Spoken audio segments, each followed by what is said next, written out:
அனைவருக்கும் எனது அன்பான வணக்கங்கள். இன்றைக்கு வந்து சிக்கன் குழம்பு எப்படி ரொம்பவே டேஸ்ட்டாக, அதே சமயத்தில் நல்ல கிரேவியாக, இப்போ நம்ம சப்பாத்தி, பூரி, இட்லி, தோசைக்கெலாம் நல்லா டிப் பண்ணி திருப்தியாக சாப்பிட்ற அளவுக்கு கிரேவியாக எப்படி பண்ணுறதுனே பார்க்கலாம். அதே சமயத்தில் ரைஸ் கூடயும் இது சூப்பராக இருக்கும். அதாவது இப்போ சில நேரம் நம்ம மதியானம் சிக்கன் குழம்பு வச்சிட்டோம்னா நைட்டுக்கு வந்து குழம்பு இல்லாமல் ஆயிரும். ஸோ இந்த மாதிரி நீங்கள் ட்ரை பண்ணிங்கன்னா நைட்டு நீங்கள் ஏதாவது டிஃபன் சாப்பிடும்போது, சப்பாத்தி, பூரி, நான் அந்த மாதிரி சாப்பிடும்போது கிரேவி அப்படியே இருக்கும். இப்போ இது எப்படி பண்ணுறதுனே பார்க்கலாம். ஒரு பெரிய குக்கரில் நான் தேவையான அளவு குக்கிங் ஆயில் ஊற்றிருக்கேன்.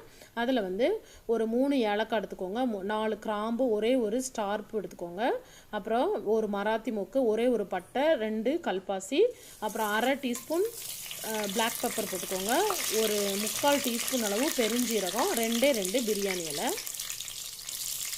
அப்புறம் 2 பச்சை மிளகாவை நான் கீறி போட்டிருக்கேன். இப்போ இதெல்லாமே நல்லா பொரிஞ்சதுக்கப்புறமா 1 டேபிள் ஸ்பூன் இஞ்சி பூண்டு பேஸ்ட் போட்டுக்கேன். நீங்கள் சிக்கன் குழம்பு இந்த மாதிரி ட்ரை பண்ணி பாருங்கள், ரொம்பவே டேஸ்ட்டாக இருக்கும். இப்போ வந்து அந்த இஞ்சி பூண்டு பேஸ்ட் வந்து லைட்டாக அந்த பச்சை வாசனை போனதுக்கப்புறமா ஒரே ஒரு பெரிய வெங்காயத்தை நல்லா சின்னதாக இந்த மாதிரி ஒன்று அப்படி இல்லைன்னா 1.5 வெங்காயம் போட்டுக்கலாங்க. இந்த மாதிரி சின்னதாக கட் பண்ணி போட்டுக்கோங்க.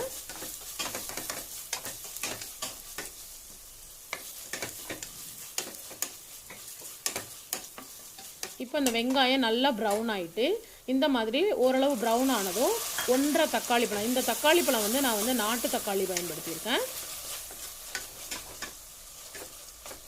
1.5 தக்காளி பழத்தை இந்த மாதிரி சின்னதாக கட் பண்ணி போட்டு நல்லா வதக்கிடுங்க. இப்போ அந்த குழம்புக்கு தகுந்தவாறு உப்பு சேர்த்துக்கலாம். நான் ஏற்கனவே சிக்கன்லையும் உப்பு, மஞ்சள் பொடி சேர்த்து ஒரு 20 மினிட்ஸ்க்கு ஊற வச்சு வச்சுருக்கேங்க. இப்போ கொஞ்சமாக 1/4 டீஸ்பூன் அளவு மஞ்சள் பொடி, 1 டீஸ்பூன் அளவு வத்தல் பொடி அப்படின்னா சில்லி பவுடர், அப்புறம் வந்து 1.5 டீஸ்பூன் கொத்தமல்லி பொடி. உங்களுக்கு இதில் காரம் அதிகமாக வேணும்னா நீங்கள் வந்து சில்லி பொடி எக்ஸ்ட்ரா ஆட் பண்ணிக்கலாம். பட் இந்த அளவு வந்து ரொம்பவே கரெக்டாக இருக்கும். இப்போ இதை நல்லா மிக்ஸ் பண்ணி விட்டுருங்க. சிக்கன் மசாலா நம்ம இதில் இப்போ சேர்க்க போகிறது இல்லை, சிக்கன் சேர்த்ததுக்கப்புறமா சேர்த்துக்கலாம். இப்போ அதை மூடி வச்சுட்டு ஒரு 5 மினிட்ஸ்க்கு நல்லா ஸ்லோ ஃபயரில் வேக வச்சு நல்லா இது பாருங்கள், இந்த மாதிரி நல்லா வதக்கி எடுத்துக்கோங்க. அப்புறம் வந்து ஒரு 2 பெரிய தக்காளி பழம், அப்புறம் வந்து 2 வெங்காயம், இது எல்லாமே நல்லா பேஸ்ட் பண்ணி, வெங்காயம் வந்து பெரிய வெங்காயம், பல்லாரி வெங்காயம்னு சொல்லுவாங்க, அந்த வெங்காயம், பெரிய சைஸ் வெங்காயம் 2, அப்புறம் 2 அல்லது 3 தக்காளி பழங்கள் பயன்படுத்திக்கலாம். இது எல்லாமே நல்லா ஃபைன் பேஸ்ட் பண்ணிவிட்டு அதாவது நான் வந்து தக்காளி வெங்காயம் வதக்கலை, பச்சையாகவே அரைச்சி ஊற்றிருக்கேன். இந்த மாதிரி பண்ணுறதுனால அப்புறம் வந்து இதை மறக்காமல் ஒரு 5 to 7 மினிட்ஸ்க்கு நல்லா வேக வச்சு எடுத்துக்கோங்க. ஏன்னா இதில் பச்சை வாசனை இருந்ததுன்னா உங்கள் குழம்பு நல்லாவே இருக்காது.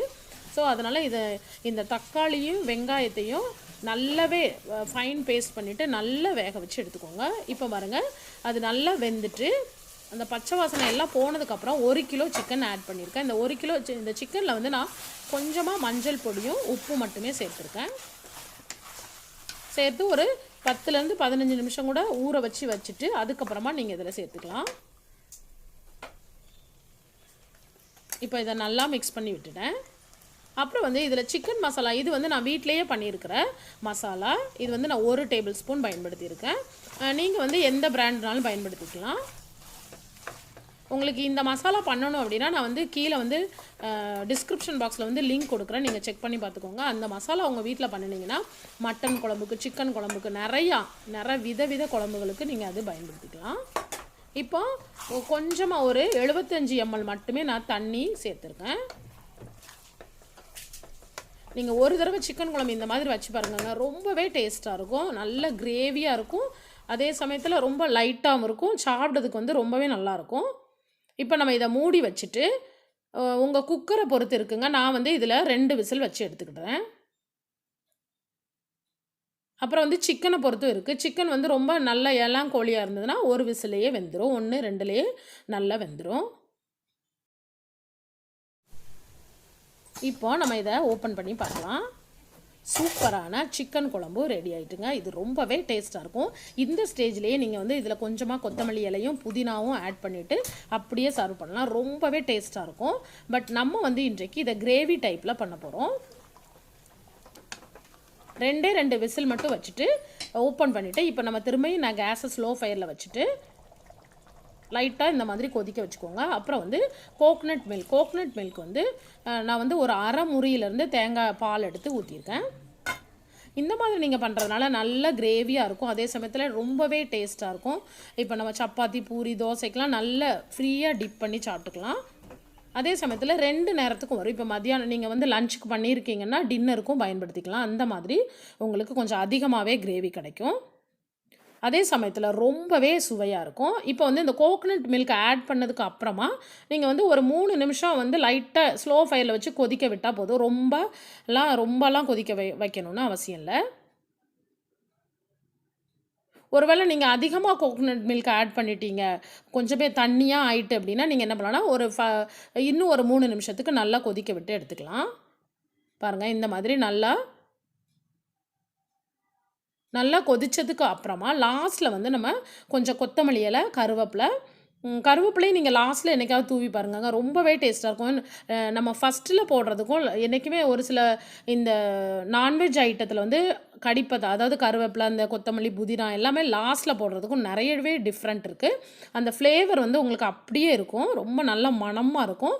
நம்ம ஃபஸ்ட்லேயே போட்டுட்டு விசில் வச்சிட்டோம்னா லைட்டாக கசக்கிற டேஸ்ட் வரும், இந்த புதினாலாம் லைட்டாக கசந்துரும். ஸோ இதே மாதிரி நீங்கள் ட்ரை பண்ணுங்கள். இது வரைக்கும் பொறுமையாக என்னோடய ரெசிபியை பார்த்ததுக்கு ரொம்ப நன்றிங்க. இதே மாதிரி நீங்கள் ட்ரை பண்ணணும் அப்படின்னு இந்த வீடியோவை நான் அப்லோட் பண்ணுறேன். பாருங்கள், எந்த மாதிரி நல்ல கிரேவியாக இருக்கும், ரொம்பவே டேஸ்ட்டாக இருக்கும். இது வந்து அப்படியே சூப் மாதிரி இருக்கும், நல்லாவே இருக்கும், சாப்பிட்றதுக்கு வந்து ரொம்பவே இன்ட்ரெஸ்ட்டாக இருக்கும்.